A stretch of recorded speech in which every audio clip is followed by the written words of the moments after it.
జపమాల ప్రేక్షకులకు నమస్కారం. ఓం వరవరదాయ విజయ గణపతే నమః. శ్రీ గురుభ్యో నమః. శ్రీమాత్రే నమః. పరీక్షిత్ మహారాజు చనిపోవడం, అతను ఈ దేహాన్ని రక్షించుకోవడం ఎలాగా, రాజ్యాన్ని శత్రుపాలు కాకుండా చూసుకోవడం ఎలా, శాపం తప్పించి నన్ను బతికించేదెవరు, మంత్రజ్ఞుల, తంత్రజ్ఞుల, మణుల, మందుల, అందరినీ పిలిపించండి అని సౌదాగ్రంలో కూర్చొని అన్ని రోజులు ఆరాటపడ్డాడే. దేహ మమకారం వదిలించుకోలేకపోయాడు. ఆ ఆరాటంలో స్నానం, సంధ్య, దానం, ధర్మం అన్నీ మర్చిపోయాడు.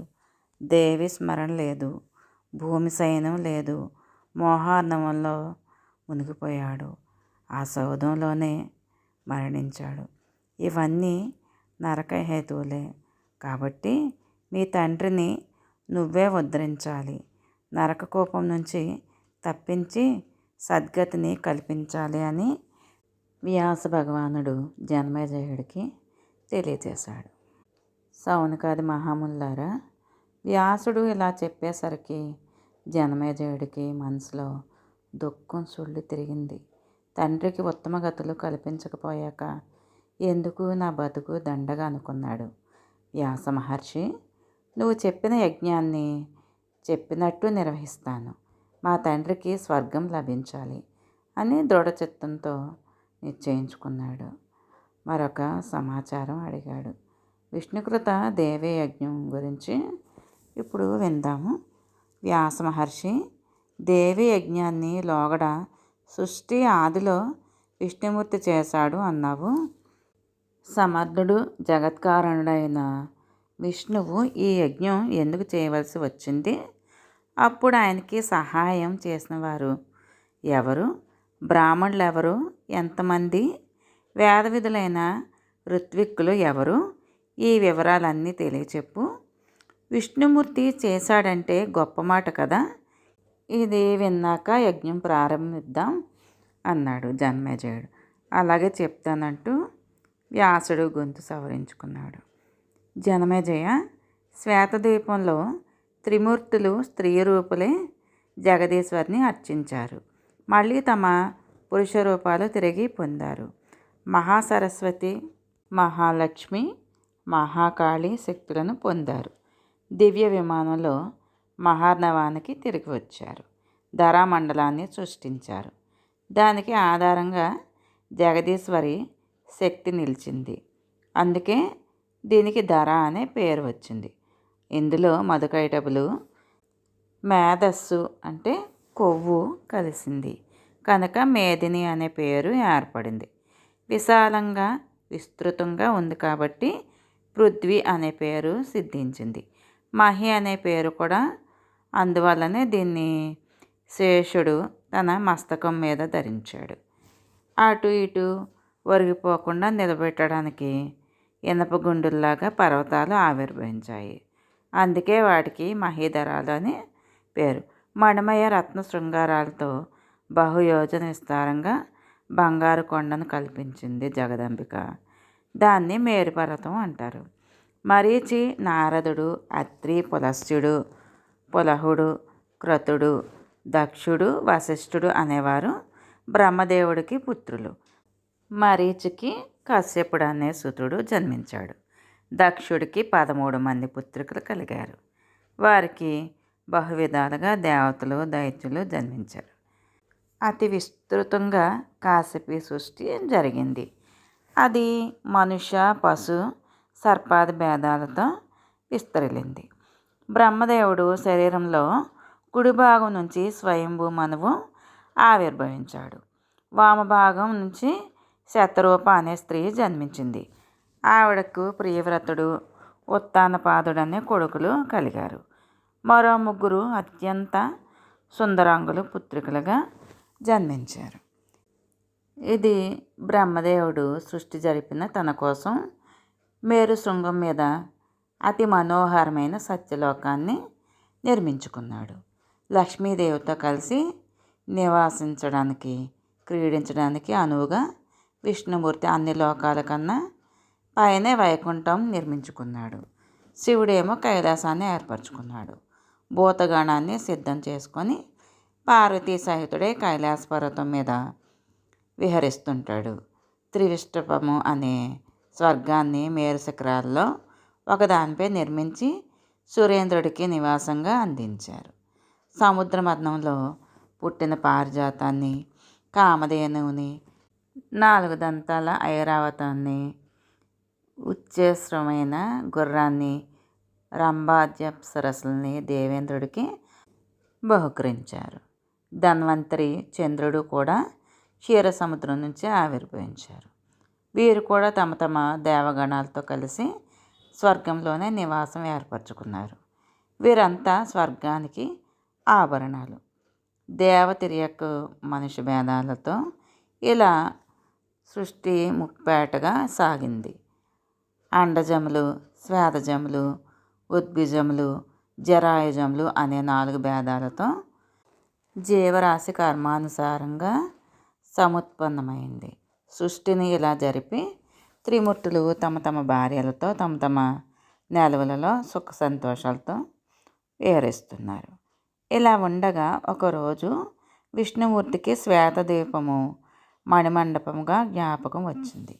ఆది పరాశక్తిని దర్శించి స్త్రీభావం పొంది అర్చించి స్తుతించి దివ్య మంత్రోపదేశంతో పాటు లక్ష్మీదేవిని అందుకున్న అలనాటి సంఘటన స్మృతి పదంలో మెరిసింది.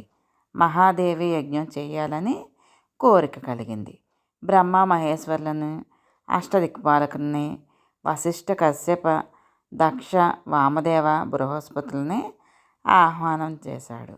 తన సంకల్పం తెలియజేశాడు. యజ్ఞ సంభారాలను పుష్కలంగా కల్పించాడు. శిల్పులను పిలిపించి మహావిభవం ఉట్టుపడేట్టుగా సుమనోహరంగా సాత్వికంగా విశాలంగా యజ్ఞమండపం నిర్మింపజేశాడు. 27 మంది వేద విధులను ఋత్విక్కులను వరించారు. వారు విస్తారమైన వేదికల్లో అగ్నిగుండాలు, అగ్నులను రగిలించారు. దేవి బీజ సమన్వితాలైన మంత్రాలను పఠించారు, జపించారు. శాస్త్రం ప్రకారం హవిస్సుతో హోమాలు చేశారు. అప్పుడు ఒక అశరీరవాణి మృదుమధురంగా వినిపించింది. హే విష్ణు, నువ్వు ఈ రోజు నుంచి దేవతలలోకెల్లా ఉత్తమోత్తముడు అవుతున్నావు. బ్రహ్మాది సకల దేవతలు నిన్ను అర్చిస్తారు. మానవులంతా నీ భక్తులు అవుతారు. వారికి నువ్వే వరదుడివి. సర్వయజ్ఞాలలోనూ నువ్వు ముఖ్యుడివి. యాజ్ఞికులు ప్రథమార్చన నీకే చేస్తారు. దానవపీడలు కలిగినప్పుడు సంభవించినప్పుడు సకల దేవతలు నిన్నే ఆశ్రయిస్తారు.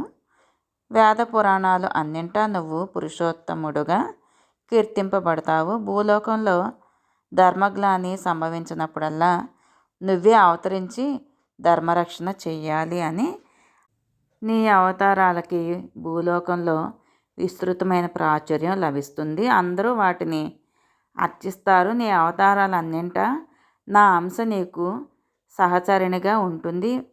వారాహి, నారసింహి భేదాలతో నా శక్తి నీకు సర్వకార్య ప్రసాదిని అవుతుంది. ఆ శక్తి స్వరూపాలు సర్వాభరణ భూషితాలై సర్వాయుధధారుణులై నీకు సహకరిస్తాయి. నువ్వు గర్వపడి వారిని ఏనాడు చిన్నచూపు చూడకూడదు సుమా. వారంతా నీకు మహానీయులు, పూజనీయులు. జాగ్రత్త వహించు. భరతఖండంలో సర్వార్థప్రదాలైన శక్తి స్వరూపాలుగా వారు అందరి పూజలను అందుకుంటారు. వారికి నీకు అఖండ కీర్తి లభిస్తుంది. సప్త ద్వీపాలలోనూ స్వర్గంలోనూ మీ కీర్తి వ్యాపిస్తుంది. కోరికలున్న మానవులు అవి సిద్ధించడం కోసం రకరకాల ఉపాహారాలతో, వేద మంత్రాలతో, విభిన్న మార్గాలలో మిమ్మల్ని పూజిస్తుంటారు. సంపదలు అభివృద్ధి చెందడానికి గాను మిమ్మల్ని పూజ చేస్తూ ఉంటారు. సంపదలు పొందుతుంటారు. మధుసూదన, నువ్వు నేటి నుంచి దేవాది దేవుడివి అని ఈ అశరీరవాణి పలుకులు విష్ణుమూర్తి సంతోషించాడు. దేవతలంతా అభినందించారు. యజ్ఞం పరిసమాప్తి చేసి ఋత్విక్కులు సెలవు తీసుకున్నారు. బ్రహ్మ మహేశ్వరులు తమ నెలవులకు వెళ్ళిపోయారు. విష్ణుమూర్తి గరుడుని అధిరోహించి యజ్ఞశాల నుంచి తన మందిరానికి చేరుకున్నాడు. మళ్ళీ యథాపూర్వకంగా అందరూ తమ విధులను తాము చేసుకుంటున్నారు. మునులు ఆశ్రమాల్లో ఈ వార్త చర్చనీయాంశం అయింది. అందరికీ ప్రకృతి పట్ల శక్తి భక్తిభావం చిగురించింది. ఆగమోక్త ప్రకారం అందరికీ శక్తి పూజలు ఆరంభించారు. జనమేజయుడికి గురి కుదిరింది. దేవి యజ్ఞం ఎలా చేయాలో తెలిసింది. చెయ్యాలనే సంకల్పం బలపడింది. అయితే దేవి మహిమ తెలుసుకోవాలి అనుకున్నాడు. అది చెప్పిన నా జన్మ పావనం చెయ్యి అని వ్యాసుడిని అభ్యర్థించాడు. వ్యాసుడు అలాగే అని ప్రారంభించాడు. సుదర్శనుడి కథ విందాము. ధ్రువసంధి అనే మహారాజు అయోధ్య రాజధానిగా కోసల దేశాన్ని పరిపాలిస్తున్నాడు. అతను సూర్యవంశ సంభవుడు, పుష్పపుత్రుడు, ధర్మాత్ముడు. వర్ణాశ్రమ ధర్మాలను కాపాడుతున్నాడు. ప్రజలంతా ఎవరి వృత్తులను వారు సమర్థవంతంగా నిర్వహిస్తున్నారు. ధనధాన్య సమృద్ధితో తొలతొగుతున్నారు. చోరులు కానీ, దూర్తులు కానీ, లోబులు కానీ, మోసగాళ్ళు కానీ, దంభ అన్నమాట, కృతజ్ఞులు కానీ, మూర్ఖులు కానీ అతడి రాజ్యంలో లేరు. అంజనం వేసినా కనిపించరు. అంటే అంజనం వేయడం అంటే నల్లగా కాటుకను తీసుకొని తమలపాకు మీద పెట్టి చూసేదాన్ని అంజనం అంటారు. అలా చూసినా కూడా అంత అలా కనిపించేవారు ఎవరూ లేరు అని చెప్తున్నారు. ధ్రువసంధికి 2 భార్యలు, 2 అందగత్తెలే, 2 విచక్షణలే. మొదటి భార్య మనోరమ, ధర్మపత్ని, పట్టమహిషి. రెండో భార్య పేరు లీలావతి. ఇద్దరితోనూ కలిసి భోగభాగ్యాలు అనుభవిస్తూ సౌదాలలో, ఉద్యానవనాలలో, క్రీడా పర్వతాలలో, సరోవరాలలో, దిగుడు బావులలో విహరిస్తూ ఆనందం అంచులు చూస్తున్నారు. మనోరమకి సకల రాజలక్షణాలతో పుత్రుడు ఉదయించాడు. అతనికి సుదర్శనుడు అని నామకరణం చేశారు. మరో నెలకి లీలావతి ప్రసవించింది. మూర్తభవించిన సౌందర్యంగా మగబిడ్డ జన్మించాడు. శత్రుజిత్ అని పేరు పెట్టారు. రాజుగారు ఇద్దరిని సమాన ధరణంతో చూసుకుంటున్నాడు, ప్రేమతో. పిల్లలు ఆడుతూ పాడుతూ ఎదుగుతున్నారు. ఇద్దరికీ చూడాకర్మలు అయ్యాయి. విద్యాభ్యాసాలు సాగుతున్నాయి. శత్రుజిత్తు మాట మంచి మాట, మహామాటకారి. తన వాక్చాతుర్యంతో అందరినీ ఆకట్టుకుంటున్నాడు. మంత్రులు, దండనాయకులు, ప్రజలు అందరూ ఆకర్షితులే ఆనందిస్తున్నారు. తండ్రికి మరీ ప్రీతిపాత్రుడయ్యాడు. దురదృష్టవశాత్తు సుదర్శనుడు అంత చురుకైనవాడు కాదు, శాంత స్వభావుడు. ఒకరోజు ధ్రువసంధి వినోదం కోసం వేటకెళ్ళాడు. గాఢారణ్యంలో ప్రవేశించాడు. క్రూర మృగాలను ఎన్నింటినో సంహరించాడు. వేట రంజుగా సాగుతుంది. అంతలో ఒక వెదురు పొద నుంచి చండసింహం ఒకటి జూలు దులిపి ఆవలించింది. లేచి నిలబడింది. దిక్కులు పగిలిపోయేట్టు విరగబడి గర్జించింది. రాజుగారు బాణం వేశారు. ఆ దెబ్బకు అది మరీ రెచ్చిపోయి తోకరెక్కించి రాజుపైకి లంఘించింది. రాజుగారు చర్మం నిర్మితమైన డాలు వంటిది ఎడమ చేత్తో పట్టుకొని కుడి చేత్తో కత్తి దూసి మరొక సింహంలాగా నిలబడ్డాడు. కసెక్కిన సింహం బంతిలాగా గాలిలోకి ఎగిరి పంజా విప్పి నోరు భీకరంగా తెరచి భీషణంగా గర్జించి రాజుగారి మీద పడుతుంది. చుట్టూ సైనికులు 100 బాణాలు వేశారు. గుచ్చుకున్నాయి, తప్పుకున్నాయి. సింహం మాత్రం రాజుపైకి దూసుకుపోతుంది. దగ్గరకు రాగానే రాజు కత్తితో పొడిచాడు. అది పంజా విసిరింది. ఇద్దరు ఒకేసారి నేలకు ఒరిగిపోయారు. ప్రాణాలు విడిచారు. సైనికుల హాహాకారాలు మిన్నుముట్టాయి. క్షణాల మీద ఈ దుర్వార్త రాజధానికి చేరింది.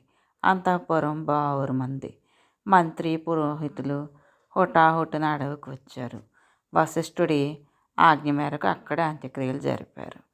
దిగులుగా రాజధానికి చేరుకున్నారు. పెద్ద కొడుకు ధర్మపత్ని సుతుడు శాంత స్వభావుడు కదా అని ఆ సుదర్శనుని రాజును చేయడానికి సమాలోచనలు జరిపి ఒక నిర్ణయానికి వచ్చారు. అల్లుడి మరణ వార్త తెలిసి లీలావతి తండ్రి యుధాజిత్తు ఉజ్జయిని నుంచి సైన్యంతో అయోధ్యకు చేరుకున్నాడు. శత్రుజిత్తుకి బాసటగా నిలిచాడు. సుదర్శనుడికి అండగా నిలవడం కోసం మనోరమ తండ్రి సూరసేనుడు కళింగ దేశం నుంచి సైన్యంతో బయలుదేరి వచ్చాడు. ముఖ్యులైన మంత్రులు పురోహితుల్ని సమావేశపరిచి చర్చించారు. జ్యేష్ఠుడు ధర్మపత్ని సుతుడు కనుక నా మనవడు సుదర్శనుడికి పట్టాభిషేకం జరగాలి అన్నాడు సూరసేనుడు. గుణాలను బట్టి సమర్థతను బట్టి అర్హత కనుక నా మనవడు శత్రుజిత్తుకే పట్టం కట్టాలి అన్నాడు మొండిగా. అడ్డం తిరిగాడు యుధాజిత్తు. ఇలా వివాదం చెలరేగింది. తీర్చేవాడు లేడు. మంత్రులు ఎవరూ మాట్లాడలేదు. యుధాజిత్తు సహనం కోల్పోయాడు. మంత్రులందరినీ తిట్టిపోశాడు. మీరంతా స్వార్థపరులు, చేతకాని సుదర్శనుణ్ణి రాజుగా కూర్చోబెట్టి ధనం భోంచేద్దామనుకుంటున్నారు. బలవంతుడు సమర్థుడు కనుక శత్రుజిత్తు రాజు అయితే మీ ఆటలు సాగవని భయం. ఇదిగో మీ అందరికీ ఇదే నా హెచ్చరిక. అన్ని అర్హతలు ఉన్న శత్రుజిత్తును కాదని జ్యేష్ఠుడు కదా అని సుదర్శనుడికి పట్టం కట్టారో జాగ్రత్త. మహాసంగ్రామం జరుగుతుంది. ఖడ్గదారతో భూగోళాన్ని చీల్చి 2 ముక్కలు చేస్తాను. మీకు దిక్కున్న చోట చెప్పుకుందరు కానీ మీరెంత, మీ బలం ఎంత అని అన్నాడు. సూరసేనుడు వీరంగం చేయలేదు. శాంతంగా నెమ్మదిగా మాట్లాడాడు. సుదర్శన శత్రుజిత్తులు ఇద్దరు సమర్థులే, సమాన ప్రజ్ఞావంతులే, తేడా లేదు. కాకపోతే శాస్త్ర ప్రకారం ధర్మపత్ని సుతుడు సింహాసన అర్హుడు కనుక సుదర్శనుడికి పట్టం కట్టమని కోరుతున్నారు అన్నారు. వివాదం చెలరేగిన సంగతి తెలిసి ప్రజలు ఋషులు ఉద్విగ్నులయ్యారు. ఏమి అలజడులు జరుగుతాయో అని భయపడ్డారు. పరస్పర యుద్ధకాంక్షలతో ఎప్పుడు తగవలాడుకునే సామంతులు అందరూ రాజధానికి చేరుకున్నారు. అరాజకం ఏర్పడితే రాజధానిని కొల్లగొడదామని శృంగబేరం నుంచి నిషాదులు వచ్చారు. చుట్టుపక్కల దేశాల నుండి చోరులు గుంపులుగా వచ్చారు. అవకాశం దొరికితే అల్లర్లు సృష్టించి ప్రజలను దోచుకుందామని పొంచి చూస్తున్నారు. అయోధ్య అంతా ఎవరో ఏమిటో తెలియని కొత్త ముఖాలతో కిటకిటలాడుతోంది. సమర్థం ఇబ్బడి ముబ్బడిగా పెరిగింది. సేవలను మోహరించి యుధాజిత్తు ధనుర్ధారియే నిలబడ్డాడు. వీరసేనుడు క్షాత్రధర్మం పాటిస్తూ సేనా సమూహంతో యుద్ధానికి సిద్ధమయ్యాడు. పరస్పరం బాణసృష్టి కురిపించారు. రథగజ తురగ సైన్యాలు కలబడ్డాయి. ఘోర సంగ్రామం జరిగింది. సురముని సంఘాలు ప్రేక్షక పాత్రలు వహిస్తున్నాయి. కాకులు గ్రద్దలతో ఆకాశం నిండిపోయింది. తెగిపడిన తలలు, కాళ్ళు, చేతులు, మొండాలు, గుర్రాలు, ఏనుగులతో నేల నిండిపోయింది. నదిలో కొట్టుకుపోతున్న సొరకాయల బుర్రల్లా రణరంగమంతా సైనికుల శిరస్సులు, వాటిని తన్నుకుపోవడం, మూగుతున్న గ్రద్దలు, రాబందులు. శరీరం రాలిపోయిన జీవుడు వీరావేశంలో తన శరీరంలో మళ్ళీ ప్రవేశించడానికి పువ్విళ్ళూరుతూ అక్కడే తచ్చాడుతున్నాడు. కొందరు వీరులు మరణించి దివ్య విమానాలు అధిరోహించి అందులో ఉన్న అప్సరసలకు నేలపై పడి ఉన్న తమ కళేబరాలు సొగసు వర్ణించి చూపిస్తున్నారు. ఒక మహావీరుడు మరణించి అప్సరసను పొంది కామాగ్నిలో మళ్ళీ దగ్ధమవుతున్నాడు. 2 వీరులు ద్వంద్వ యుద్ధంలో ఒకేసారి మరణించి ఒకేసారి దివ్య విమానం అధిరోహించి అప్సర కోసం మళ్ళీ కత్తులు దూస్తున్నారు. మరొక యోధుడు మరణించి రూపవతి గుణవతి అయిన ఒక సుందరాంగనకు తన గుణగణాలను వివరించుకుంటూ ప్రేమభిక్ష అర్థిస్తున్నాడు. దివికే తెంచిన మరొక వీరుని చూసి మరొక దేవకాంత కన్ను కలిపి కౌలికి పిలిస్తే ఆ వీరుడు తిరస్కరిస్తున్నాడు. నాకు వ్రతభంగం అవుతుంది. రాజుగారికి అత్యంతము విశ్వాసపాత్రుణ్ణి, అనుకూలుణ్ణి అనే బిరుదు నాకుంది, మంట కలిసిపోతుంది అంటూ అతడు ఆమెను త్రోసిపుచ్చాడు. రణరంగంలో లేచిన దుమ్ము ఆకాశమంతా వ్యాపించింది. సూర్యుని కప్పేసింది. హఠాత్తుగా చీకట్లు వ్యాపించాయి. మరి కాసేపటికి అదే దుమ్ము మళ్ళీ నేలకు దిగి రక్త ప్రవాహాలలో తడిసి ముద్దయి సూర్యమండలాన్ని రెట్టింపు ఎరుపెక్కించింది. శూరసేన యుధాజిత్తుల సంగ్రామం అరివేర భయంకరంగా సాగుతోంది. ఉన్నట్టుండి యుధాజిత్తు 10 బాణాలను ఒకేసారి సంధించి విడిచిపెట్టాడు. శూరసేనుడు దారుణంగా నిహతుడయ్యాడు. రథం నుండి నేలకు ఒరిగిపోయాడు. అతడి సైన్యం కక్కావికలైపోయింది. ఎటువారటే పారిపోయారు. వార్త తెలిసిన మనోరమ వలవలా విలపించింది. క్షణంలో తేరుకుంది. ఏమిటి భవిష్యత్తు ఆలోచించేసరికి భయం ఆవరించింది. రాజ్యలోభంతో యుధాజిత్తు తన తండ్రిని చంపినట్టే తన కొడుకు సుదర్శనుణ్ణి పొట్టన పెట్టుకుంటాడు అని అనిపించింది. ఏమి చెయ్యాలి? ఎక్కడికి వెళ్ళాలి? భర్త మరణించాడు, తండ్రి మరణించాడు, కొడుకు పసిబాలుడు. ఏం చేయడానికి తోచలేదు. ఎంతటి వారినైనా వశీకరించుకుంటుంది ఈ రాజ్యలోభం. ఎంత పాపిష్టిదో కదా! ఎన్ని దారుణాలైనా చేయిస్తుంది. ఎంతటి పాపానికైనా ఒడికట్టిస్తుంది. చిచ్చి! తల్లి, తండ్రి, సోదరులు, గురువులు, స్వజనులు, బంధువులు ఎవరినైనా చంపిస్తుంది. అభక్ష్యాభక్షణం, అగమ్యాగమనం అన్నీ చేయిస్తుంది. ధర్మాన్ని తుంగలో తొక్కిస్తుంది. ఈ అయోధ్య పట్టణంలో నాకు సహకరించేవారు ఎవరూ లేరు. ఎవరిని నమ్మి, ఎవరి పంచం చేరి సుతుణ్ణి కాపాడుకోవాలన్న ప్రమాదమే. వీణ్ణి కాస్త యుధాజిత్తు చంపేస్తే ఇక ఈ లోకంలో నాకు దిక్కే ఉండదు. నా సోదరి సావతి, లీలావతి ఇప్పటిదాకా స్నేహంగానే ఉంది. కానీ ఇప్పుడు ఆవిడకి ఈ వైరవ్యాధి సోకి ఉంది. నా పుత్రుడి పట్ల దయావతిగా ఉంటుందని నేను అనుకోను. యుధాజిత్తు రణరంగం నుంచి నగరానికి వచ్చాడంటే ఇక నేను పారిపోవడానికి కూడా ఉండదు. నన్ను, నా కొడుకుని పట్టి బంధించి కారాగారంలో పడవేస్తాడు. చరిత్రలో ఇటువంటి కథలు ఎన్ని వినలేదు. ఇంద్రుడు అంతటి వాడే లోభానికి లోనే మాతృగర్భంలో ప్రవేశించి పుట్టబోయే సోదరుణ్ణి ముక్కలు ముక్కలుగా నరికివేశాడు.